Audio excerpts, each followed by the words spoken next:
president wants a ceasefire. He's been very clear about that. He campaigned on that. He talked about that. He wants peace. And so right now they're saying have a ceasefire. And the president was serious about saying we can sit down with Russia and try to figure out where the lines will be drawn, figure out Crimea, figure out Donbass.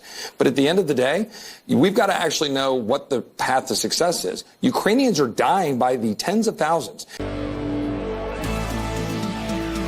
Our money is being used to fuel that war and continue a war that I'd like to know, where does that lead us? How do we get to success here? Who do you blame for that war? I mean, look, the war started under Joe Biden's watch. He destroyed our energy policies. He empowered Russia. He was siding with Iran and China, which was also helping Russia. Wait, but you blame Joe Biden for the war? This all started under Joe Biden. But who started the war? But my point is that that war wouldn't have started if Donald Trump's in the White House. All right. If we have a strong hand in the White House, Vladimir Putin does not go into Ukraine.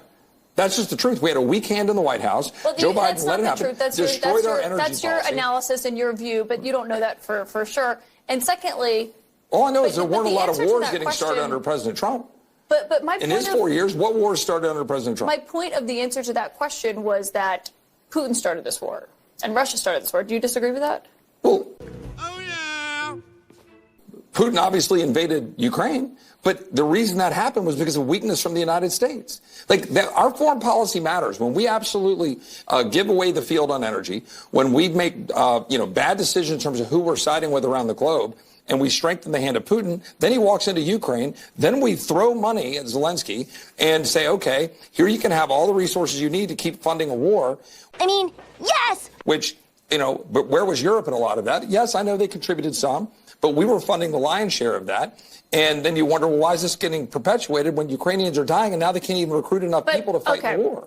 But, okay, I'm not going to argue this point, but it is... Yes! Yes!